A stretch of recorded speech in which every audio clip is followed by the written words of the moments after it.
It's time for the Notorious one.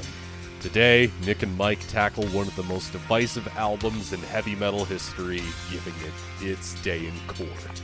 No jokes, no warbled vocal samples. This is The Dirt, a Motley Crue retrospective on Renegade Jukebox.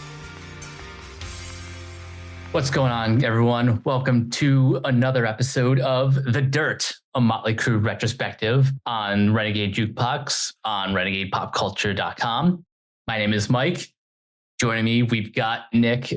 Glad to be back, and we're giving one of the most notorious follow-up albums its day in court today. Mike, care to introduce our album that some people, if you think people aren't going to like our Dr. Feelgood takes, wait until they hear this one. So this album, the official title is Motley Crue.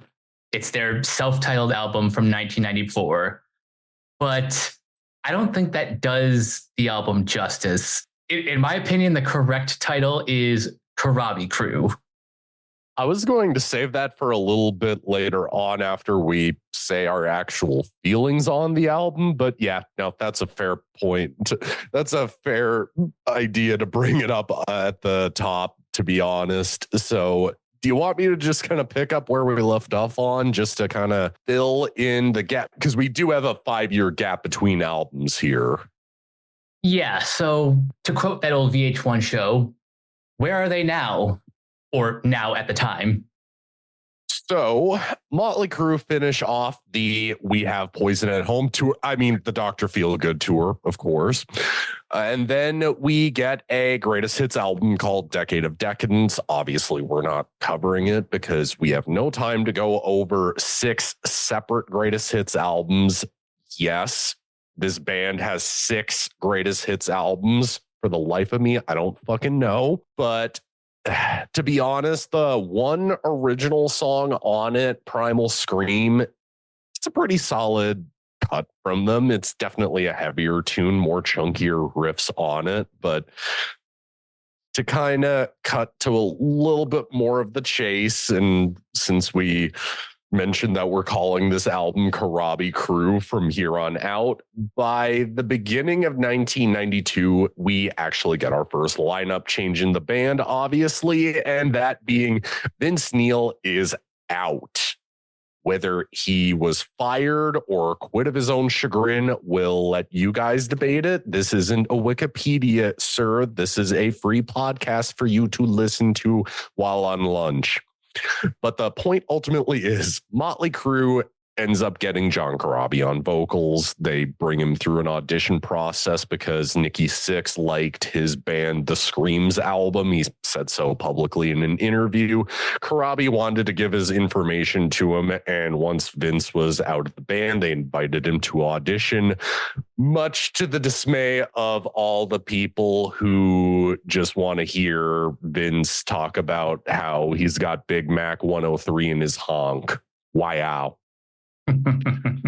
So before we really say our feelings on the album itself, Mike, how do you feel about Corabi's voice, his talent, his ability as a frontman? I feel like leading people into that, just to give everybody an idea of what he's capable of, kind of sets the right mindset going into this record.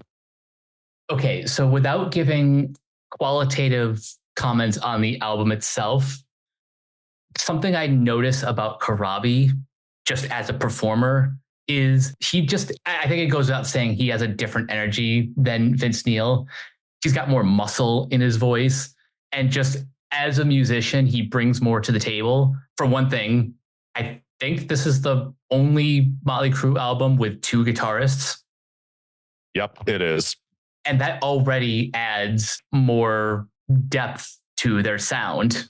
See, I made 3 separate points in my notes. Actually, 2. Take it back. I just misread my notes there. To be honest, the thing for me is that I really like the sound of his voice. Like, some vocalists for me either make or break a band for me. Some of the stuff I like about it is that he's more of a blues influence kind of guy and more of like a classic rock inspired kind of guy rather than trying to do his best to sound like David Lee Roth from Van Halen. But here, he just has a deeper, grittier voice, has less of that kind of celebrity attitude other than the other members of this band. And another one of my points is that he contributes a lot of lyrics and guitar parts to this record. Like normally Nicky is the main songwriter of the band. So to see him be challenged with different ideas with another songwriter and giving Mick the chance to show off without the fear of, am I going to be able to replicate any of this live? That's pretty fucking cool and sets up some, you know what? Let's just cut right to the chase. Mike, care to say what you think of Karabi Crew?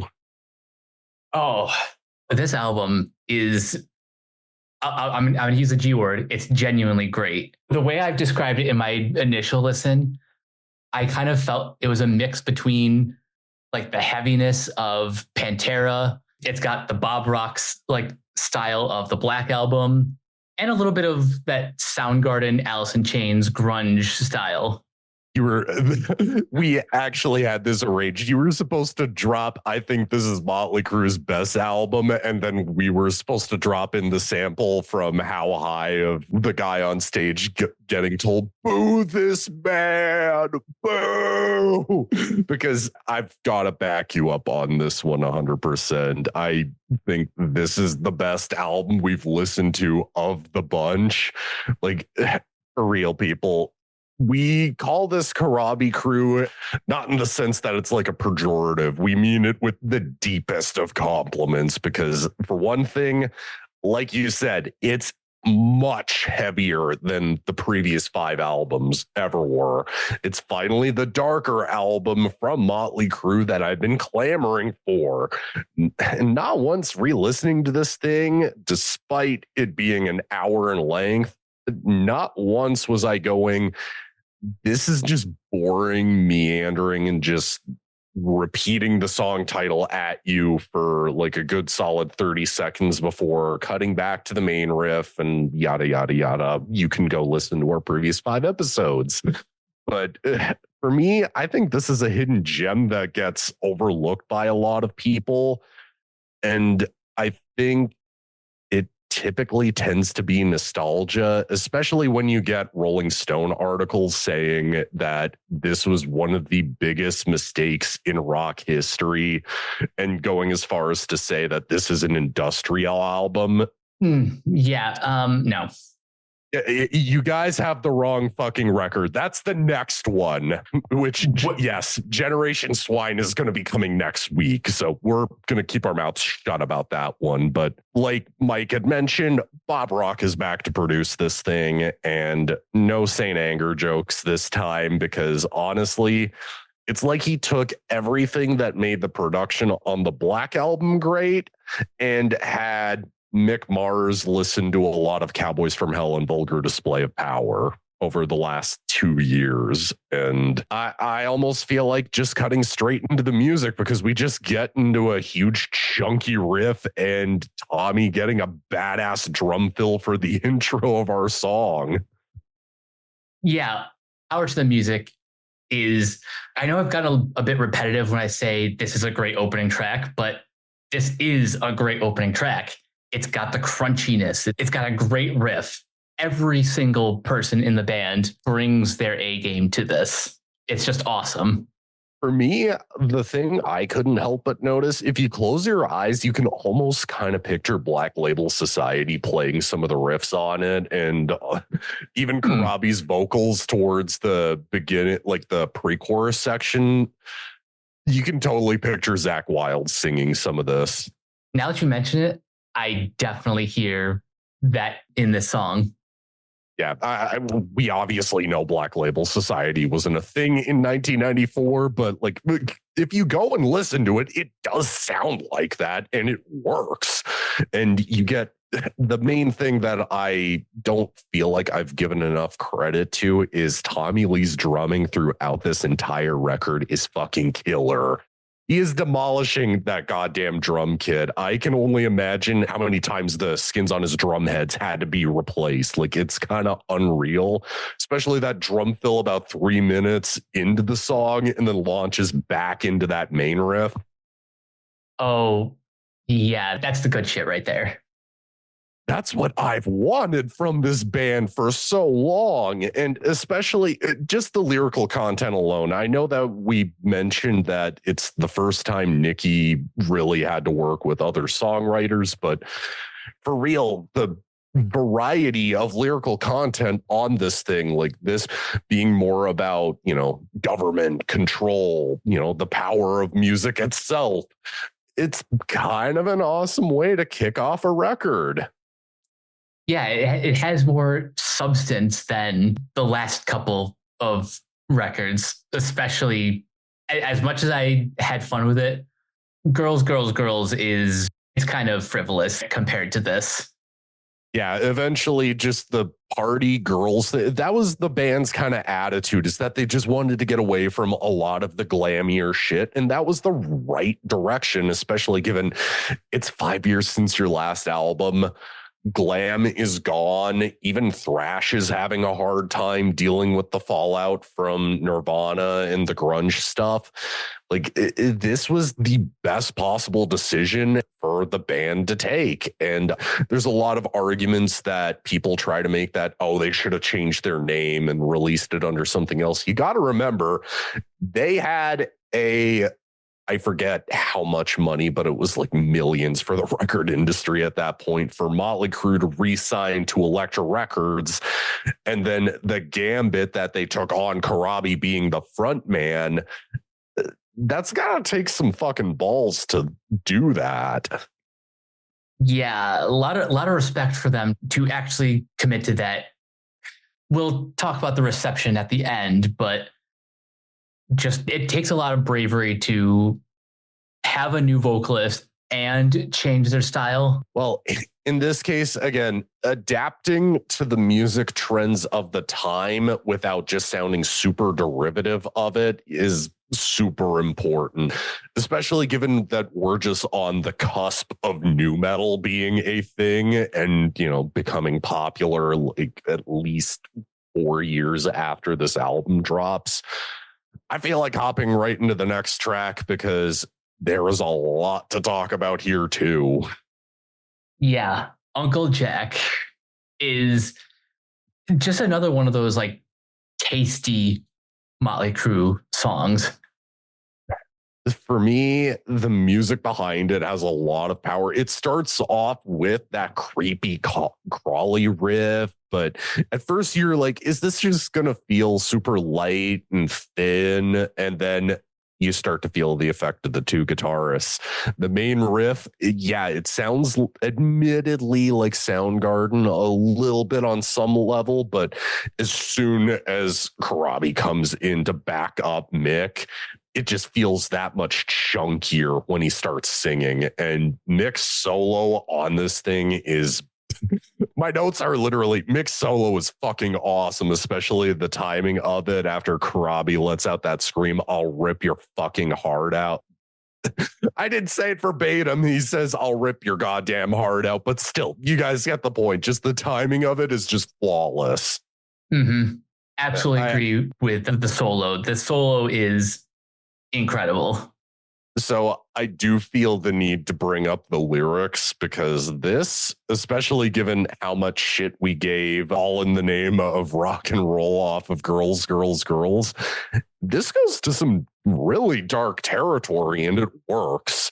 So to fill in the blanks for Mike and to fill in the blanks for everybody, it's basically having to deal with John Corabi's uncle, who was a child abuser, and the lyrical content, it confronts all of that. So that's why, again, it has the "I'll rip your goddamn heart out" section. And weird enough, just kind of realizing it at my listen before hopping on to record this, I admittedly do have a family member who, let's just say, is not the most stellar human being on the face of the planet. And the lyrical content, it just hits close to home, and it's not pandering. It doesn't feel forced. It just works. Yeah, it feels genuine. And like even that halftime riff at the last minute, you would think that it would just be something that just drags the song's length out longer, but to be honest, it adds this weirdly dour note to end the song on, despite all of the energy coming through the music. So, yeah, this is where the Pantera influence comes in, where they take the tempo, cut it in half, and then just really, really punch you with that heaviness. But with that in mind, Nick, care to say for our audience how we feel about the next song? Hooligan's Holiday is fucking awesome. Yes. So this was the leadoff single off of the album. And just given that we're in a post-Black Album era world in terms of metal, I am honestly kind of shocked that this single didn't take off. This song kicks ass. Yeah, I'm just as confused. The more I listen to the song, the more I'm shocked that this isn't on the same level as, like, again, anything from the Black Album or You Will Be Mine from Use Your Illusion. So one of the things that I kind of feel like going back and re-listening to this a bunch of times. So one, lyrical content once again. So this is one of the two. Personally, I interpret the song as being about the LA riots. It would be one of two songs on this record about that topic. And just, being kind of this badass band, it is kind of the perfect way to introduce the new lineup. If you really think about it, we get more badass drumming out of Tommy Lee. The drum sounds is massive on this thing. And especially that goddamn chorus. Yes, it is a Motley Crue chorus of just repeating the song title, but like here, it's so cool because the song is just heavy and has this groove to it that's just take a listen to it and you'll understand what I'm saying. I don't feel like stuttering. Play the clip.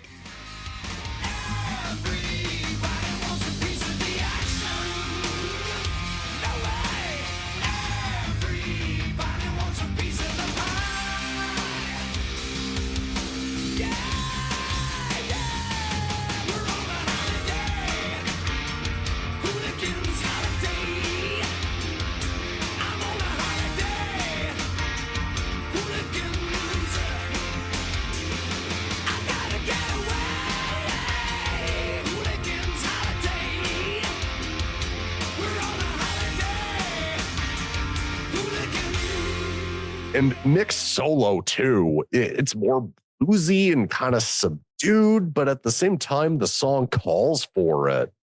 Mm-hmm. Again, I don't understand how this wasn't a bigger hit, just given that Black Album was still getting singles by like 1992 and, still charts actively in 2024, no less. So I'm honestly kind of surprised that this didn't take off more. It will continue to baffle me, but as long as the song just kicks ass, that's all that really matters. My thing is I will play this for people and they will be surprised how good it is.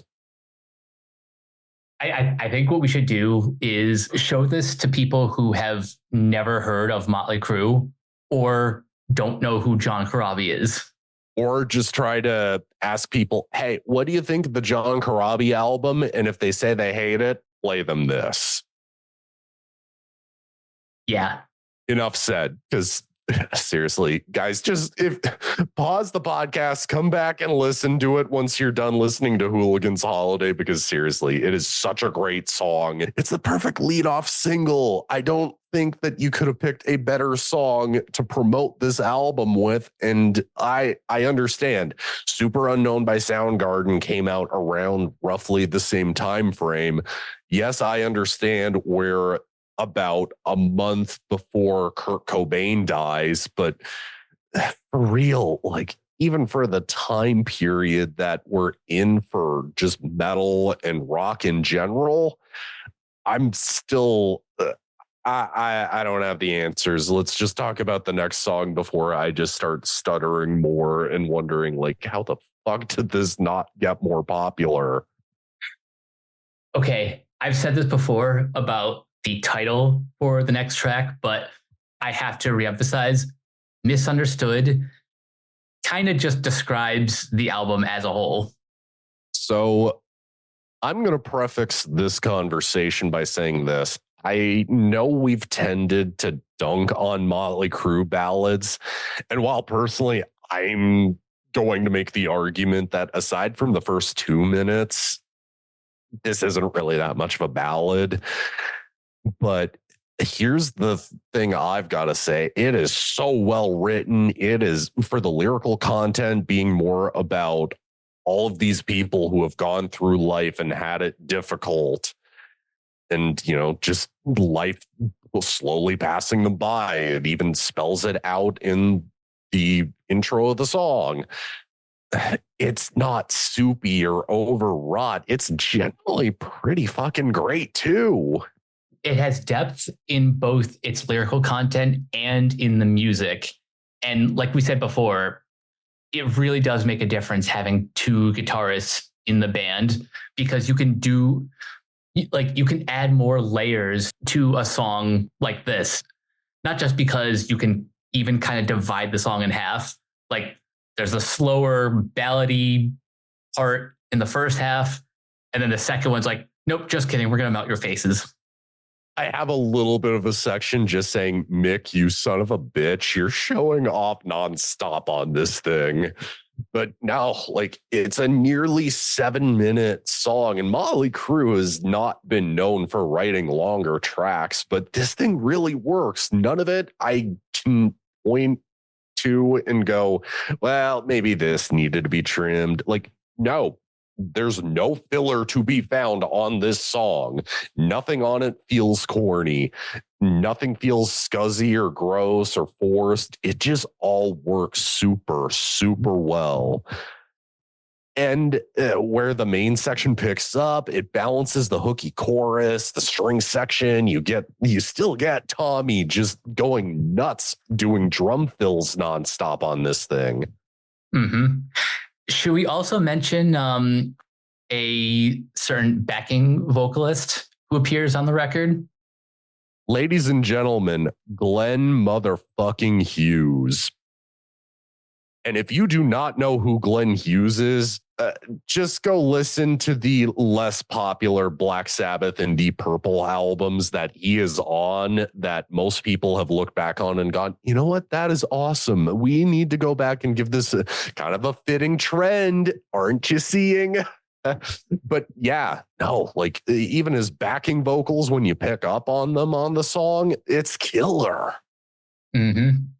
So Love Shine, to be honest, I don't have a ton of notes or too much to really say about it. Yes, it has a little bit of the Alice in Chains acoustic EP vibe going on. Maybe some of to jump a little bit ahead 2 years, Burn in My Hand by Soundgarden. It kind of reminds me a little bit of that. And I can close my eyes and see Chris Cornell singing something like this. But honestly, after a big, massive, like bombastic ballad out of Misunderstood, it works in terms of album flow. I don't have too many major complaints. It's not boring me and it's not filler like on some of the shorter albums. I don't know if we kind of mentioned this, but a lot of the songs written on this album came out of jam sessions, and this does kind of sound a bit like a jam, not in a bad way, just in a it has a loose kind of vibe to it, which I enjoy. So I didn't have the chance to look at setlist.fm before hopping on either. I did mention this in the Theater of Pain episode where Karabi would reinterpret Home Sweet Home as this bluesy, dark acoustic ballad live. I could kind of picture this being in the live show at the time where it's like, let's just break out the acoustic guitars and just have fun. I can kind of picture this being in the set list when they get to that moment. Oh, yeah, I could see that too. The next song is Poisoned Apples, and we're back in more familiar territory. A lot of the sex, drugs, rock and roll type lyrics, but weirdly, it feels more self-aware and introspective about the band's glory days. Yeah, that's something I wasn't expecting. And we say that in a good way because, like, it's a good song. Like, that's another one of my things that I kind of find a bad faith argument about in hindsight about this thing is that it just doesn't sound like it still does in a few places, but this being one of them, obviously the album kicking off on a much considerably more heavy modern note. But for me, I also don't have a lot of major complaints about it or too much notes to go into depth on. Like, the energy is welcome after two ballads. It's a well-written song. And all I have to really say is, are we really supposed to hate this? Yeah. I can't hate a song that is like kind of more self-reflective, going back and commenting on their earlier days. I'm sorry, I can't hate this. Oh, not one bit, especially when we get, this is fun fact. I just remembered to bring this up. This is actually one of the first songs that the band and Karabi wrote together, Hammered. So we're back into more groove territory here. And reading through the lyrics on my third or fourth listen, you really start to notice that none of these songs are repeating the song title ad nauseum at you. You just hear what songwriters typically do, write an actual chorus, but do some slightly different variations of it. They're putting a lot more effort into crafting lyrics of substance than probably the band's entire catalog up to this point. You know, just having the lyrics sound like they have something to do with just criticizing the Hollywood rich bastard elite. I think that's something we can all get behind. And now that I say it, I'm kind of surprised Motley Crue haven't written those kinds of lyrics before even. Seriously. They would be the perfect band to have done it. So the fact that it's even present here, kind of surprising. And also, it does kind of feel like a bluesy song in its construction, even going into a bit of a jam session where everyone in the band, for the last 2 minutes of it, they just get to show off what they're capable of. Mm-hmm. Kind of going back to what I said about a lot of these songs like being born from jam sessions. One thing I'm actually going to bring up just in hindsight, and my listen before jumping on, that's what we usually do is we listen to the album before we start recording, so it's fresh in our brain. One thing I want to bring up is that I know on the last 5 episodes, I kind of was super critical of Nicky's, shall we say it, less than stellar bass work.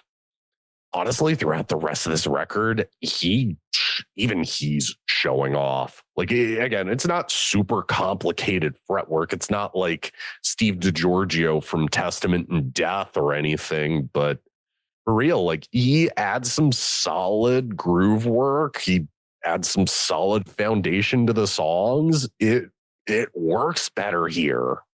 I have to agree. And kind of like what I was saying earlier, he's adding just as much depth as the two guitarists, which really does make a difference.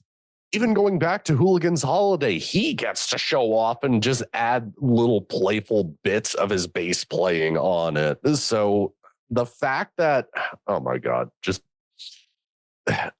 again, how are we supposed to hate this thing? Especially considering up next is the best song on the album. Till Death Do Us Part. Motley Crue's typical, let's take some turn of phrase and just bastardize it. Let's just put it that way. That's the best way to put it. Take a turn of phrase and bastardize it. Yeah. So more introspective lyrics on who they were in the 80s, and it just works so well with the slow build of an opening riff.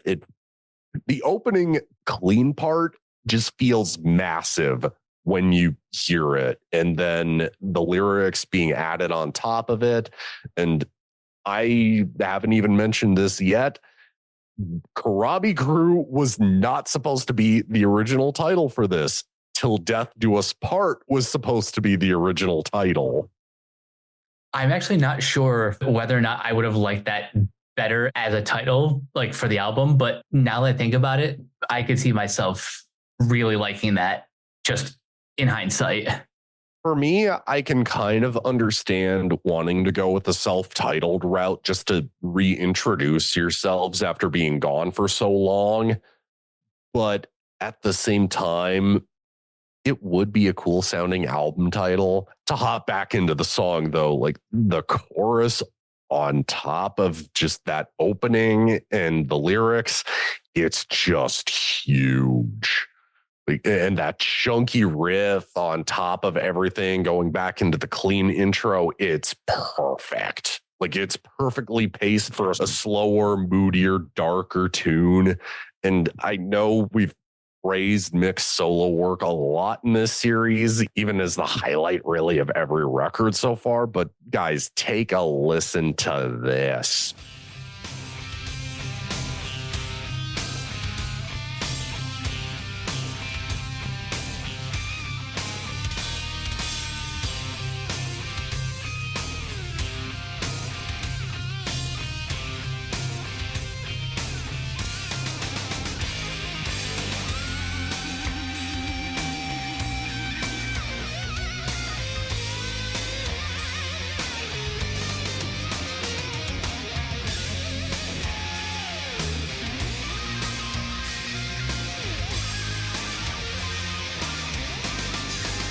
Mick really gets to show off complimenting the song, but it's also Mick Mars doing what he does best. It's everything a guitar solo should do in a song. Just take what already makes the song great and just make it that much more massive.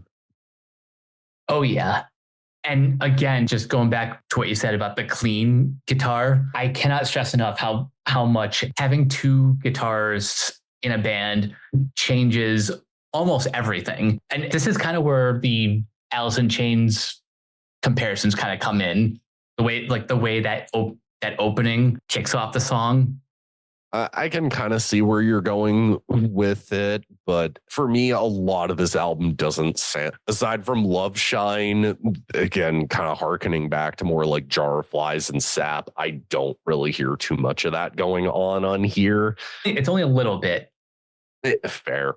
My thing is more just how this thing gets miscategorized as alternative rock or industrial. Like, guys, you're confusing albums. This sounds nothing like those styles. But with that in mind, let's hop into the next track, which is Welcome to the Numb. And we're back again in more bluesier territory. And again, it just makes use of a chunky groove that isn't plotting or uninteresting. And just to say it again louder for the people in the back who might not hear us, Karabi's vocals on this thing throughout the entire record, matter of fact, they sound great here, especially when he has to dish out the lyrics super fast. It almost feels more like a fully realized version of what they wanted to do on Girls, Girls, Girls with some of the bluesier stuff on that record. It really shouldn't work, but the more I hear this song, the more I dig it. Yeah, just kind of going off what you said, this does feel like, okay, so Girls, Girls, Girls kind of did the blues stuff. We're going to do that, but also have a vocalist who is up for the challenge, who has more range, who just can contribute more to the band. And really, the thing that just makes so much of the first chunk of this album as good as it is, again, despite a lot of these songs being longer, none of them are boring. Yeah, that's because they're not repetitive. They're just filled with so much material. Yeah, that's kind of my thing. Like, there is a reason why there ended up being an EP that came out shortly after, which we're not going to hop into ordinary. It's just not worth our time to cover a lot of the side stuff. But no, and now immediately after, we just get solid song after solid song after solid song. We get another solid song, but this time makes you want to open up a pit. Yeah, Smoke the Sky is like it would definitely be that mosh pit song. Which I would never associate Crue with opening up a pit, but I mean, with a riff that Dimebag-like and just chunky as hell, hooky and catchy, it really feels like they were trying to write something that sounded like a beyond vulgar display of power, which is awesome. Yeah. And it's also just like they put their foot on the gas pedal a little more with the tempo. And yeah, Mick's riff is awesome. Like, I'd almost argue it might be the fastest song they've ever written. Probably, yeah. Yeah, even John gets a really awesome scream at about 2 minutes in when the riff just crawls back up into that guitar solo section. It's just a solid, tight 3.5 minute song. Like, you can't go wrong with it. Again, no major complaints. And shockingly, for a stoner jam, it's not a slow plotter. I know, surprising. So the next two songs, Dropping Like Flies, I don't feel like, again, this is one of those ones where the more I hear it, the more I find things to appreciate about it. I do like the main riff a lot and kind of how playful it is with the little hammer on the that riff. I do really like the lyrics, again, it being about the LA riots. But while this isn't necessarily the song's fault, I do kind of feel like the album's length is being felt. Only a little bit. Like, before this, most of their albums, I think all of them, stayed within that 40 to 49 minutes. Yeah, because Dr. Feelgood was about 47 minutes. Yeah, it was about 30 to 47 minutes ish at most. Yeah, this one takes you right up to an hour. And while, like we said, none of these songs are boring, but you do kind of feel the length by this point. And I am going to introduce the next song with at least one sarcastic note. Well, at least thank Satan it's not like that fuck awful Uncle Cracker song, Puke, blech, no. We're going to joke about that piece of crap. I've heard that song way too many times. Oh, if we, dude, I'm saying this not just as we're recording a podcast, but for real as a suggestion. If we ever do a worst songs we've ever heard list, that is at least going in the top 3 for me. Like, I couldn't stand it as a kid. I can't stand it as an adult. Literally, we could just erase certain songs from history. That would just be one of them. Anyway, with that said, Drift Away. I'm not going to say this is my favorite song or anything, but just as an album closer, it feels like the appropriate place to end this experience. For me, I had a little bit more of a sour note that I originally wrote, but after just this listen, I came up with a brand new one altogether. Because to be honest, it's where Home Sweet Home should have been on Theater of Pain. This really works as this solemn, introspective acoustic ballad that it's a lot more genuine than, yeah, it's time for change. Yeah, it's time for change. Over and over and fucking over again, Vince. Seriously, it's time for change sucks.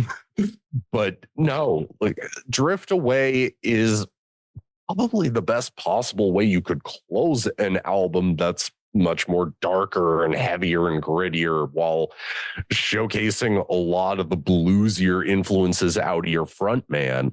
I didn't even mention this, that Karabi originally, he wasn't even that huge of a fan of the band. So the fact that he's given more of an opportunity to show off and be like, you know what, let's take what you guys did well before, make it heavier, make it darker, but also sprinkle a little bit of the blues in there. I actually kind of like when not just in music, but in any medium, when an outsider comes in to rejuvenate a project. Like one of the best examples is Nicholas Meyer, who never really was a Star Trek fan, was brought on to write the script for Wrath of Khan, and that became the Wrath of Khan. And before we really get into best songs on this thing, just the kind of, since we're already finished up with the songs on the album, the reaction to this was either lukewarm to outright hostile that they could even do an album without Vince Neil on vocals. It's just one of those situations I kind of can't help but go, is it just your bias about nostalgia, or is it just, did you just not listen to the record at all? Because this, again, I'll always go back to that Rolling Stone article. Even All Music, for the longest time, I might have even brought this up in our Limp Bizkit podcast, even the Unquestionable Truth Part 1 review that All Music did said, yeah, the album when Vince Neil came back after the Industrial one wasn't as bad. Like, guys, you're fucking up which record comes next. I kind of can't believe how kind of unfairly misrepresented the album is. Yeah, maybe the reception made more sense to people at the time, but looking back, I'm like, are you kidding me? Like, this is like one of the worst mistakes a band could make. What? And I'm going to bring this up too, mostly just because Mike knows I'm huge into buying vinyl, that I still buy my movies on Blu-ray and 4K, and I still try to buy my TV shows when I can, or if it's like a complete series box set. This is where I have to stress the importance of buying your favorite albums on CD or vinyl or even tape. Like, I just got Warbringer's entire catalog from M Theory Audio on tape because I don't know if that's ever going to go out of print. Like, it is limited to X amount of copies, but you guys are getting my point that this thing, aside from CD reissues, this has never seen a vinyl pressing since it came out 30 years ago. Jeez, that's bad. One part of me can't help but wonder if maybe Nicky has something to do with that, because Nicky has gone on record in interviews saying how much he hates this thing and that it just felt like one big gigantic mistake. And either that, or he just doesn't want to give Karabi any fucking royalties just to, stick it to him and be a douche like that. But no, like, this thing has never been repressed on vinyl. Anytime Motley Crue do any reissue campaign of their albums, that's why we were stressing that we're still in the box set for the previous 5 episodes. This thing has never seen a reissue. And like, just bear in mind, Led Zeppelin have reissued Coda on vinyl, even in a gigantic box set. And I don't think anybody's chomping at the bit to buy that over Houses of the Holy or anything. No, and, not glam or not hard rock, but let's take a look at Metallica, thrash metal. They reissue Load, Reload, and Saint Anger on vinyl actively. And those albums, whether me and Mike defend them or not, they aren't exactly the most loved, but Metallica know we're going to fucking reissue these things regardless of reception. So that's just kind of the huge thing for me. If I do see a bootleg of it, I'm getting my hands on this thing on vinyl. Yeah, that might be the only way you can get this on vinyl. And I was going to ask, do you want to get more into the feud between Nicky and Karabi on the next episode, or just kind of tease it where we are here? I feel like bringing it up where we are here is important, because I just found I can actually tie this into what I was going to say. So I found out fairly recently, Motley Crue, because after Generation Swine, they do leave Elektra Records. But here's the thing. They do own the rights to their own catalog. They own the masters. As recently as 2022, BMG owns the entire Motley Crue back catalog. So I kind of can't help but wonder if eventually we're going to see a reissue of this, despite Nikki's great dislike of this thing. Fingers crossed. Oh, same here, man, because I would love to get my hands on this thing. If I don't even know a really great way to close out this album. If you've never heard the Karabi Crew album, it genuinely is better than people would have you believe it is. Yeah. I would say if you're okay, we're kind of crossing genres for a minute, but if you're someone who holds Red Hot Chili Peppers' One Hot Minute in high regard, then you are the exact target audience for this album. I get kind of where you're going with this. Just an album that gets unfairly maligned, and then eventually you go, you know what? This got way too much shit than it deserved back in the day. And some of you guys have already known what songs are going to probably be on our best songs list. But Mike, I'm going to let you go first on this one. Then I'll just hammer away at mine. Okay, so I'm going to start with Power to the Music, because that is just one hell of a way to open up this record. I will take Till Death Do Us Part and Smoke the Sky. I actually have 5. So I'm going with Power to the Music, Hooligan's Holiday, Till Death Do Us Part being the best song on the record, Hammered, and Smoke the Sky. My 4 and 5 are the singles, because this is just one of those examples of the record label picking like the best ones. Which is kind of weird too, just kind of to close things out, I guess.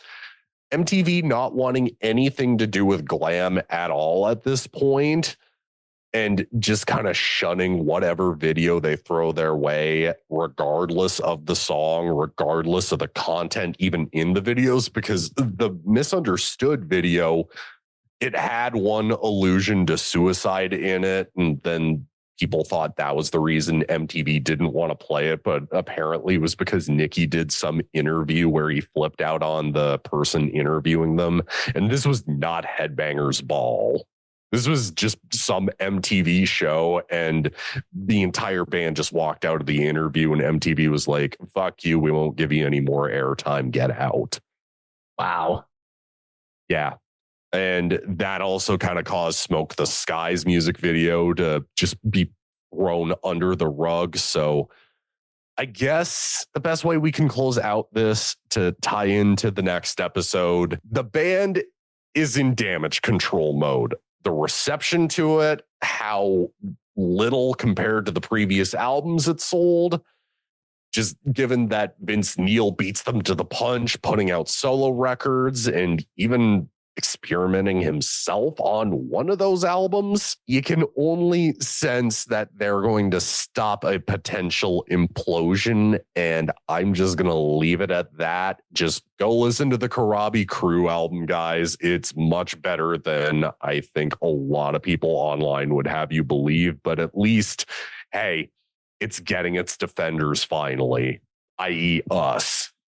Yeah, and if we're the only ones brave enough to defend this album, then so be it. But hey, yeah, I would rather listen to this than what comes next. But until then, Nick, where can everyone find you online?